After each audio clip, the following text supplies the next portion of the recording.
Okay, let's get started. So, you've done some soul searching, and you've discovered that you're absolutely a cynical, neurotic, ruthless SOB. You are exactly the sort of person who should be running a business of your own and not working for anybody else. You then have done your marketing homework. You've picked 50 different groups of people that you feel you know a lot of stuff about. You've isolated their fears and passions.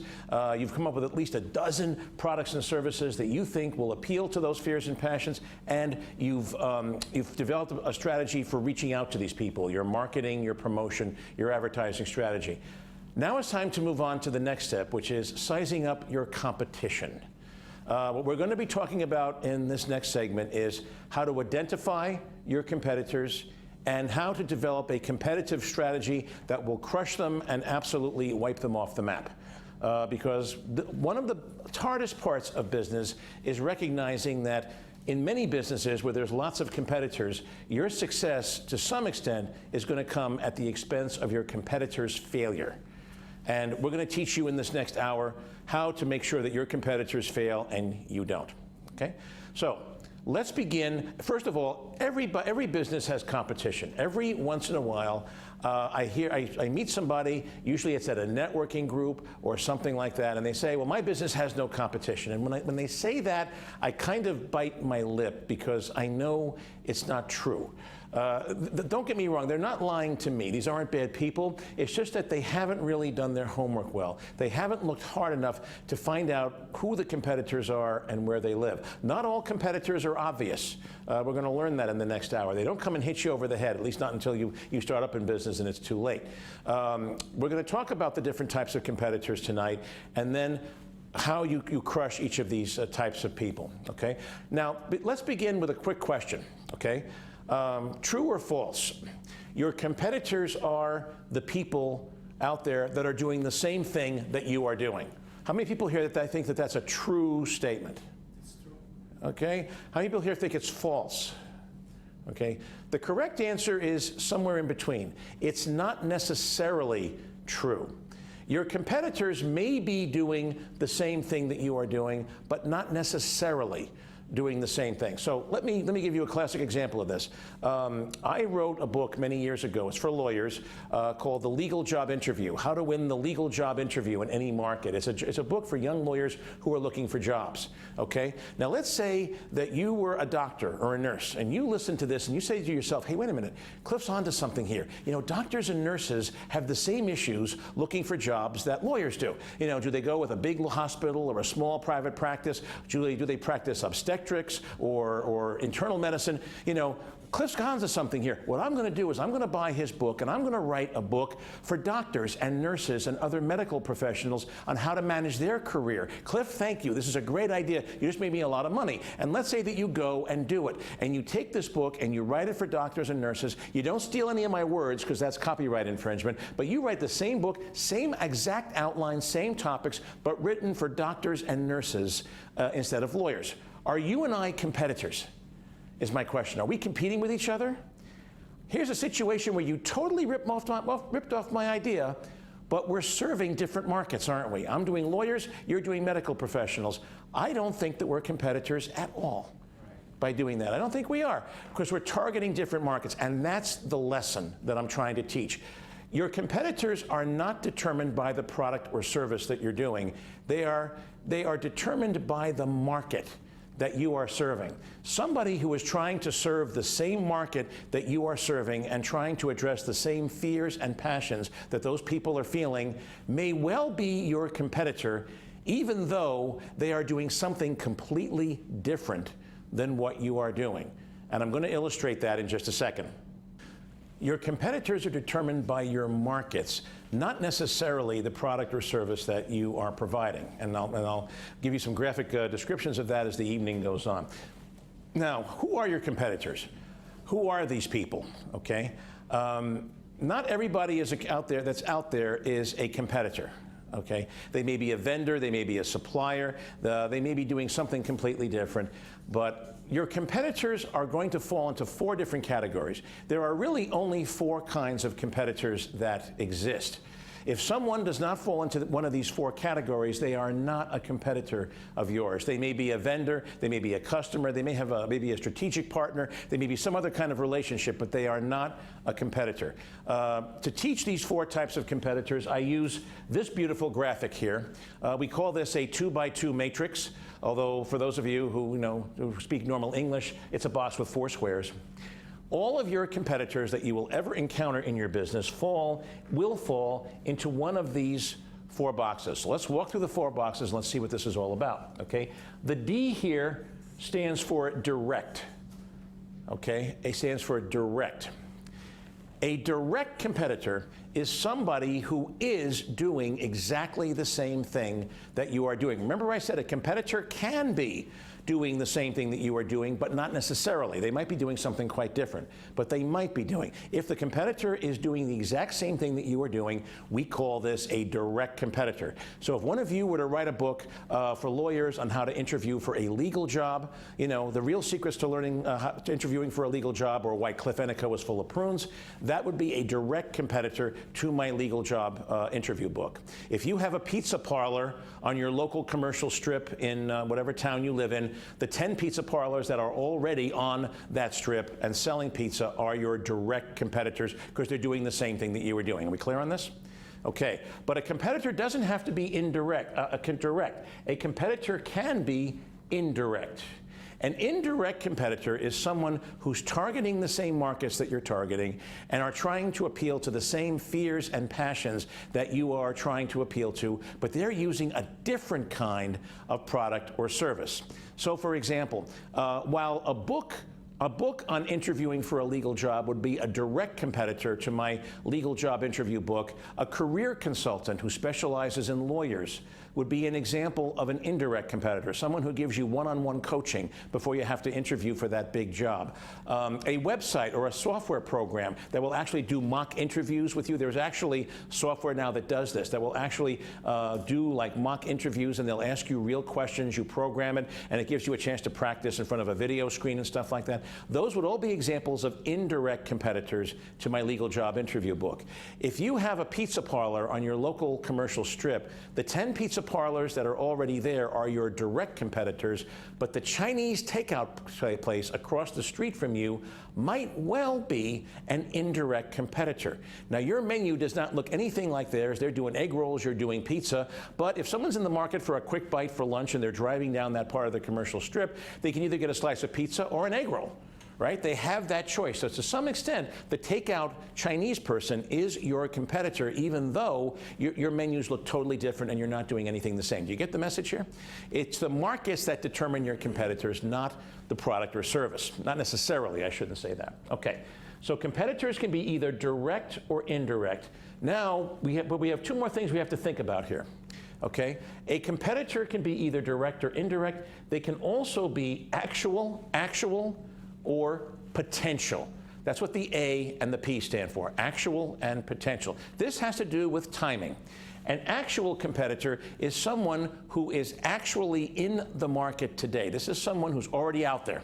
So if you open up a pizza parlor on your local commercial strip and there's 10 pizza parlors already there selling pizza, and some of them have been around for years, those are all examples of actual competitors. There's somebody who's out there.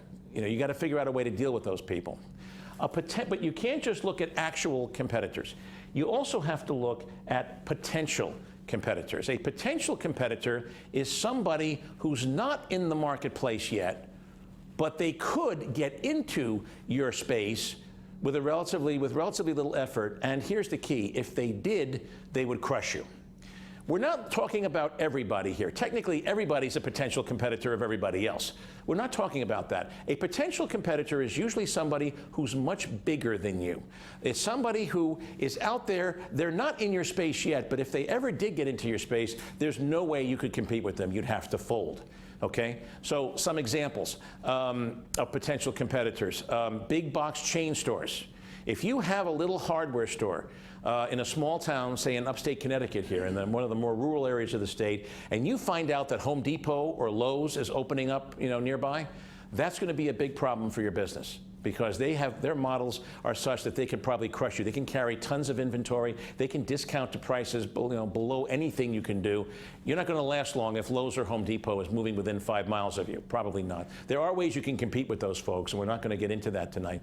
But just continuing what you're doing is not going to get you anywhere. So big box chains, franchises can sometimes be very big competitors because even though they're mom and pop owners, they have a national marketing budget behind them. They can advertise on television. They can do things that you cannot do. So if you have a pizza parlor on your local commercial strip and you find out that like one of you guys is going to open up a pizza parlor down the road, you're not really worried too much because that person's a mom and pop just like you. You can, there are ways you can confront that. If you remember the story about the UPS store person from segment number 1, there are things you can do to keep them out of the market. There's things you can do. If you find out that someone your size is moving in, you're not really that worried about it. But if you have a pizza parlor on your local commercial strip and you find out that Sbarro's or Bertucci's or one of the big Italian restaurant chains is moving in down the street, that's a big problem for you because they have a full liquor license, which you probably don't have. They have much more floor space. They offer a much broader menu. They're often open different hours. Some of them are open 24/7, which you're not open to.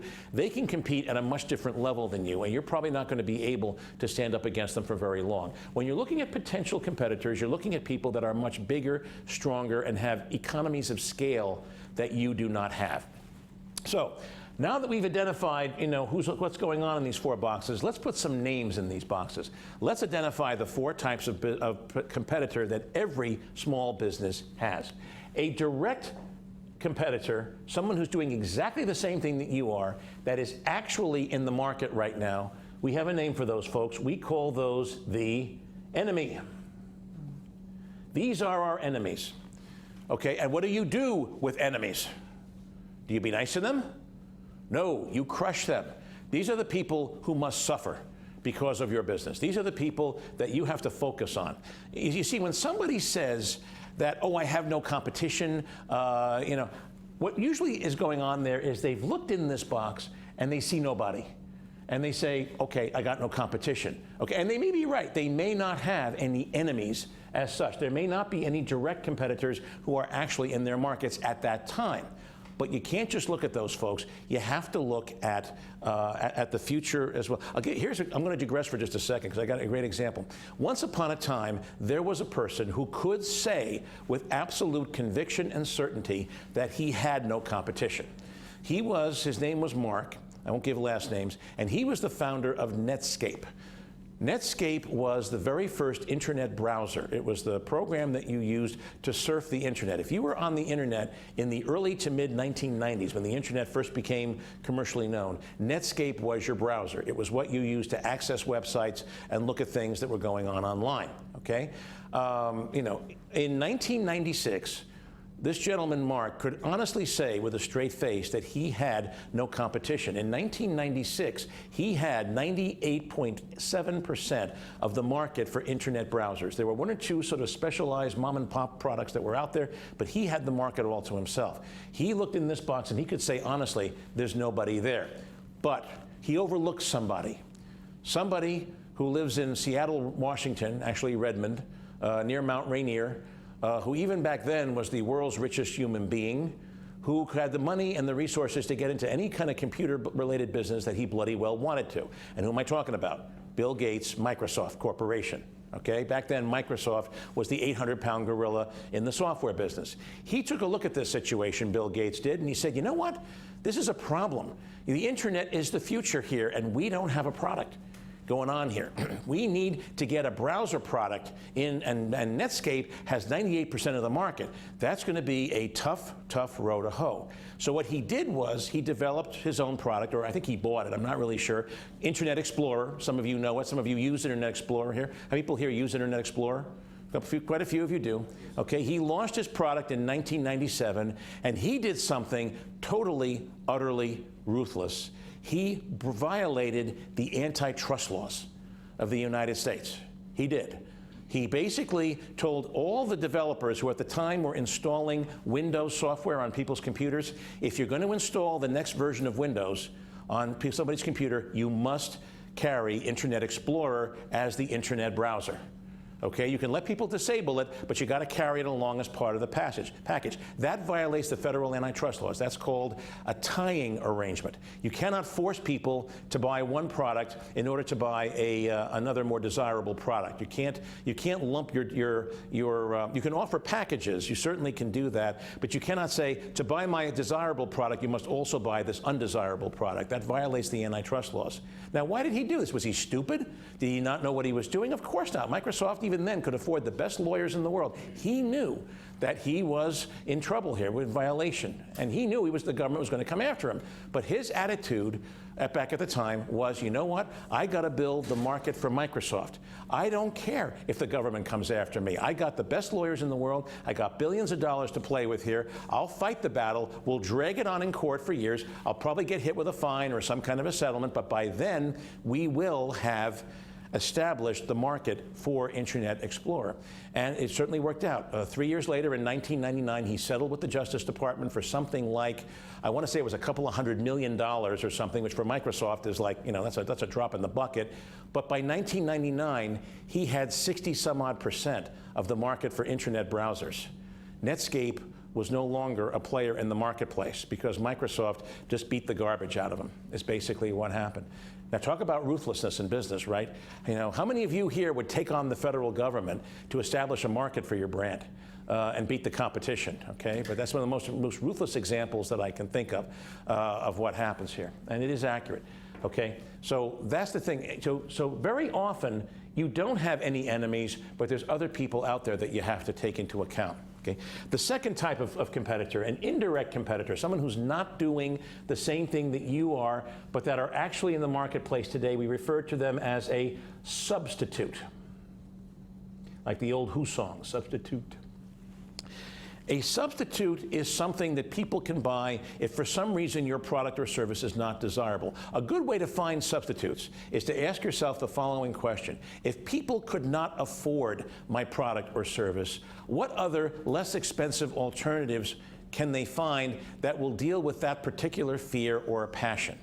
That's a good way to find substitutes. Substitutes are usually people that operate cheaper than you do. You know, so for example, if you can't afford to hire a consultant to help you with your next job interview, you can buy my legal job interview book and spend $19.95. That's a good example of a substitute. If you don't have butter on hand to bake something with, you can use margarine.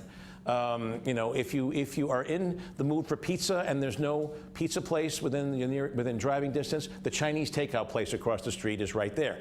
That's what a substitute is all about. Whenever, for some reason, someone can't or won't buy your product or service, what other more attractive alternatives are there out there that will satisfy the same fear, the same passion, the same need, if you will, that the marketplace is feeling? That's how you identify a substitute. And every business usually has substitutes of one kind or another. Okay, now let's go to box 3. A potential competitor, somebody who's bigger than us, not on the market yet, but if they did come in, they would be a direct competitor and they would blow us off the map. Well, I'm just going to write the word big box in here because I want to get across the point that it's somebody, it's not just everybody, it's someone whose way of operation has economies of scale that we cannot match, no matter what we do. So if you're a small hardware store, Lowe's and Home Depot. If you're an Italian restaurant, Sbarro's, Bertucci's, or one of the big Italian chains. Anybody that's bigger than you are, chain store, franchise, anybody that's operating at a different level and offering a broader variety of services for much lower prices should be in this box, even if they're not in your space quite yet. Okay? Now that leaves us with this last box here, box 4. The indirect competitors of the future. Are we leaving terra firma here? Are we leaving the ground here and flying in the air here? You know, have we left Mars and the asteroid belt? Are we now flying around the rings of Uranus and Neptune or someplace like that? Okay, the answer is no. The people who live in this box may well be your most compelling competitors. In fact, I will share with you that back around 10, 12 years ago, I sold my desktop publishing company to a much larger company because I saw what was coming in this box and I didn't like what I saw. It was sometimes these people here are the people that can put you out of business, okay? 100 years ago, 1900, actually a little bit more than that, 1900, there were at least 24 companies in the United States that made saddles, bridles, bits, and other horse-related accessories, things that you need to buy when you have a horse. 10 years ago, 100 years later, there were maybe 1 or 2 companies still in existence, and they were serving a much smaller market. What happened here? You know, did they change the saddles? The saddles are now made out of plastic instead of genuine Corinthian leather. What happened during this 100-year period? Obviously, the automobile. The car came along, right? If you had a horse in 1900, it was how you got to and from work every morning. If you had a horse in 2000, 100 years later, it was a very expensive hobby for very rich people. That was it. That was the difference. The people who live in this box, and sometimes it's not people, sometimes it's a thing, not a person or a company. The people who live in this box are the people or things or technologies that are going to be making your products and services obsolete. That's the people who live in these boxes here. So, for example, in 2001, when I was running my desktop publishing company, remember I was publishing books, audio cassette programs, I was doing CDs, the physical things, the physical discs, right? I saw the internet coming along and I said, you know what? This thing is going to clobber me. People 10 years from now, 5-10 years from now, are not going to be buying books and CDs for job advice. They're going to be getting it online, from discussion rooms, from chat rooms, from other people, that kind of thing. I saw this coming and I realized I was not the internet entrepreneur that could bring this business into the 21st century, so I sold my business out to a company that could do that. Exactly. Sometimes the people who live in this box force you out of business. When you see technology, we live in an age of great technology change. I'll be honest with you. I've been around. We're living in the middle of one of the great technology revolutions in human history. It began around 1978, 79, 1980, about 35 years ago, and it's continuing today. Back in 1980, when the first PCs came out, to today. I personally think that the last 30 years in America here are going to go down in history with the same level of importance as the Industrial Revolution of the 1800s that you all read about in history class, in high school and college, when everything became automated, people started leaving farms and working in factories. I see this as big a historical shift as the Industrial Revolution of the 1800s. We are not going to come out of this the same people we were going in, and it's still going on now with artificial intelligence, voice recognition software, cars that drive themselves, electric cars. You're seeing all this now. 30 years from now, you are not going to recognize the landscape in this country because of what technology has been doing to us for the last 30 and the next 30 years. We're right in the smack dab in the middle, I think, of this major revolution.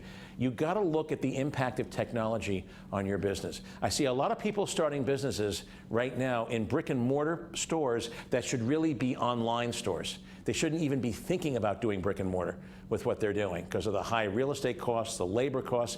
It's a lot cheaper and a lot more convenient to operate digitally, and that's what these people should be doing. Okay? These can be very compelling competitors. By the way, also, there's another reason why you should spend a lot of time looking at this box, because very often the people who live in these boxes, they are not just competitors, but they may be opportunities as well.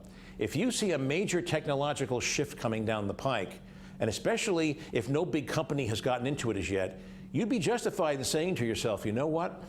I shouldn't be in this business anymore. The future is digital, so before anybody else comes and beats me up, I'm going to get into this space. I'm going to bring my business into the 21st century. I'm going to develop the software tools, the online tools, the cloud-based application, whatever it's going to be that's going to knock my business out of kilter. I'm going to put myself out of business, and I'm going to compete with myself so that when the technological shift has happened, I'll be the one to beat.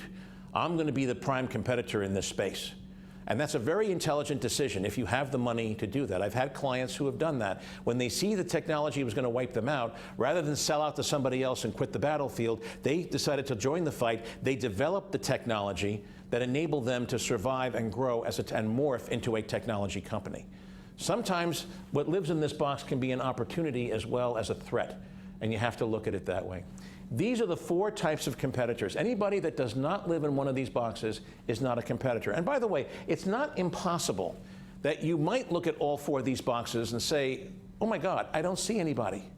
I don't see anybody in these 4 boxes, and it's not for want of looking. I really don't see anybody here, Cliff. I really am not just saying this to make you feel good. I really have looked, and I don't really see anybody. We got some cutting-edge stuff going on here. There's nobody out there doing anything like what we're doing here. If that is truly your analysis, and if you are right, first of all, there's a good chance you've missed somebody because you haven't been. See, this is where being neurotic helps. Remember we talked about that, being insecure in business? When you're neurotic, you see competitors behind every bush, whether they exist or not, and that's a good thing. That's a good place to be. That's what keeps you. That's what keeps you going. That's what keeps the bad guys from killing you and taking you over. The insecure rabbit living longest. That's what I was talking about there. But it also could be that you're right, and if you are right, there absolutely is nobody out there in these 4 boxes. I feel sorry for you. And you say, why? Cliff, I just told you I got a cutting edge thing here. There's no competition here. I'm going to own this market. No. What is happening here is that you are too far ahead of the world. That's why you don't see anybody. You don't see anybody on the racetrack because you're so far ahead of everybody else that there's nobody out there that's like you. You're going to have a tough time selling and marketing your product or service.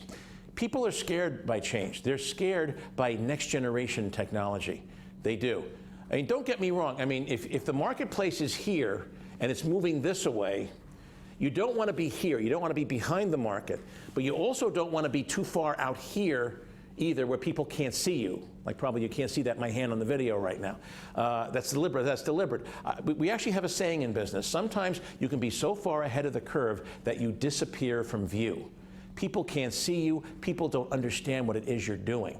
If you're too far ahead of the curve, the good news is you won't have a lot of competition. The bad news is you're going to have to wait years for the marketplace to catch up to you to the point where people will start saying, okay, I feel comfortable buying this now. Before, it sounded like you were offering a spaceship here, Cliff. Now I get what you're doing, and I'm ready to make the move and move into this.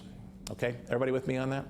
So for example, I was working with a lot of companies in the late 1990s that were doing streaming video. Because everybody knew that streaming video on the internet was going to be the next big thing. And they were starting networks, they were doing all kinds of stuff to create video content for the web. There was only one problem with that, however. In the late 1990s, there was no broadband access. People back then were still using dial-up connections, like the old AOL connections. That's what they were doing. Have you ever tried to download a video using a dial-up connection? Like with a 1980s computer, try doing that sometimes. It takes like 2 hours to download a 10-minute video. So as a result, broadband, what had needed to happen, these companies had the right idea. They were absolutely right. Internet video now is a multi-billion-dollar business. The trouble is, the pioneers had to wait until the broadband market developed to the point where the technology existed to run those videos online in a cost-effective way. The infrastructure had to be developed for that. By 2003, 2004, 2005, everybody was doing streaming video. In 1998, 99, no. Too far ahead of the marketplace. When you're too far ahead of the marketplace, you disappear from view. It's good to have competitors. If you don't see anybody out there and you're right, you should be a little worried. You might want to tone down your products and service a little bit so that people can understand it a lot better and be more likely to go with you into the great future. Okay. These are the 4 competitors, and there really are only 4. You really can't think of anybody else out there that doesn't fall into these 4 boxes. But now that you've identified your competitors, and don't be afraid to put names in these boxes. Put names of companies, people that you really see fitting into these boxes, because you got to deal with them as they really are. Now you got to come up with a strategy for wiping them off the map. Now you've got to come up with your competitive strategy. Your competitive strategy is one of the most important things you need to know in your business. When you're doing an elevator pitch, let's say you're at a networking group and you have to describe in 30 seconds or less what you do, the things I want to hear are, number 1, I want to hear your market. I want to hear who you serve and how you serve them. What fears and passions are you dealing with in the marketplace? But then the very next thing I want to hear is your competitive strategy. Why are you going to win this horse race? Why are you going to beat all these other companies that are out there doing this stuff? And why should I put my money with you as opposed to one of these other competing companies that are out there? Okay? Your competitive strategy is very, very important. The most important thing about competitive strategy, a lot of people get the wrong idea. They think to have a competitive strategy, they got to have a better product or service. They think they have to have a better mousetrap. And that really isn't true. Your competitive advantage may be that you have a better product or service. Don't get me wrong, it absolutely can be. But it doesn't have to be. So for example, if you're in a town with 10 restaurants, but your restaurant is closer to where people live than everywhere else, Your food may not be the best in the world. You need not have to have a killer state-of-the-art menu. If you're closer to where people live, and especially if you're doing a takeout business, trust me, you will have lots of business, because most people would rather go 5 minutes to get a pizza than 20 minutes to get a pizza. You go drive 20 minutes to get a pizza, by the time it gets home, it's cold. The darn thing's cold. So your location can be a competitive advantage. It can be the fact that you speak a foreign language that nobody speaks. This is a trick question. What 3 words can you add to your business cards, your stationery, your website, all the stuff that you use to market your business? What 3 words can you add to those things that will double your business in a matter of weeks? What 3 words just by adding 3 words to those things, you can double your business in days or weeks? What are the 3 words? Anybody want to take a guess? How about se habla español? Those are the 3 words. The Hispanic community in this country is grossly underserved by many, many types of businesses. And if you can speak to those people and gain their trust, you can double your business overnight just by speaking, high school or college Spanish, good enough Spanish that you can be understood. You don't have to be an expert. You don't have to be a native speaker. If you can communicate with the Hispanic community, you can double your business in no time. And the same is true of other ethnicities too. Take advantage of what you have. It may be the fact that you belong to a particular ethnic group. I will share with you, I have an Italian last name. It ends with a vowel. It ends with an O. But I will also share with you that I don't consider myself Italian American.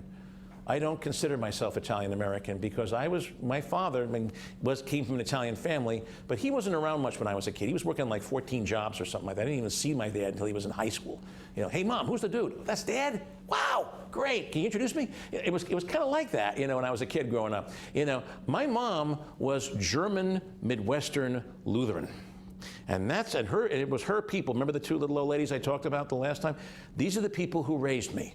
Okay, so when I identify with a culture, I don't identify with Italian stuff. I identify more with that side of my family. But having said that, I get a call at least once a week from somebody who's calling me, who's got a vowel at the end of his name, and he wants to hire me as his attorney because he sees the O at the end of my name and he thinks I'm a paisan, right? Am I going to disillusion him? Of course not. So I do market myself within the Italian American community. I do, because people see the name and they just assume, hey, he's one of us, although they're going to have to explain a lot of stuff to me. That's for sure. Seriously, most of you guys know more about Italian American culture than I do. Fortunately, I married somebody who comes from a very long Italian family. They go back to the Romans, and she's been able to help me with some of this stuff here. I have to ask her to translate for me sometimes. But anyway, but I digress. The point here is you use what you've got. Your competitive advantage may be who you are. Now, I'm a lawyer, ladies and gentlemen, and it's no secret that America is totally clogged with lawyers. We've got too many lawyers in this country. Anybody disagree with that statement? There's far too many of them. Believe me, I'll be the first one to go along with that because I got to compete with all of them.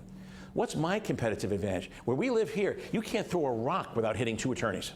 And so how do I compete with that? In a very competitive environment like this, how do I compete with them? Are my LLCs better than anybody else's LLCs? The answer is no. I got news for you. When an attorney drafts an LLC or a contract, we all use the same form, templates, and documents. If you go to 10 attorneys and ask them to draft an LLC for you or a corporation or a contract, what will come back to you are 10 forms that are 98% the same. There's no way that I can say with a straight face that my stuff is better than the next attorney's stuff. I can't really do that. I can't do that. So what's my competitive advantage? The answer, I think, is my personality. I think it is. At least I've had people tell me that.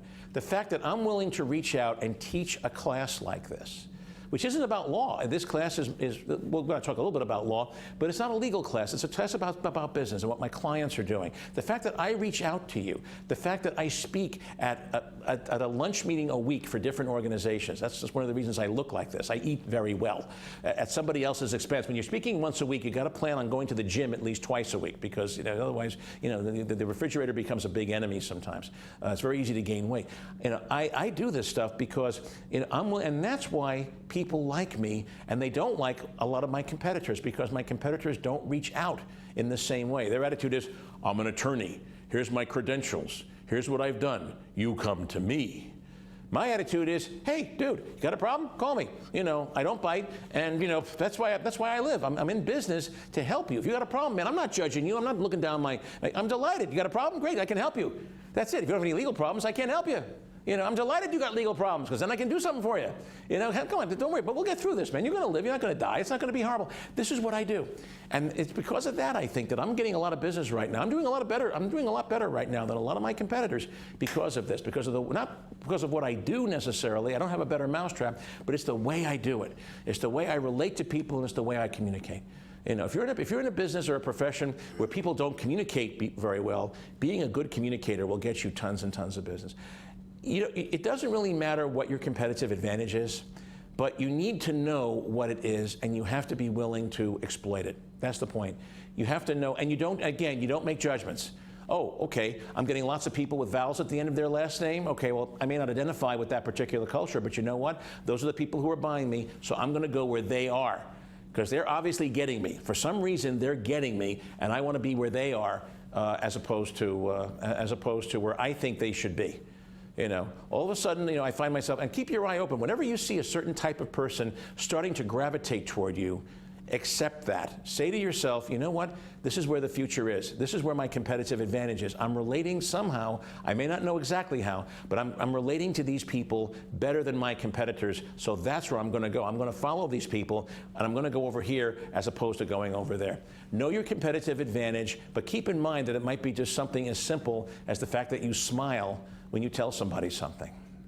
So this is how you identify your competitors, and this is how you develop your competitive strategy.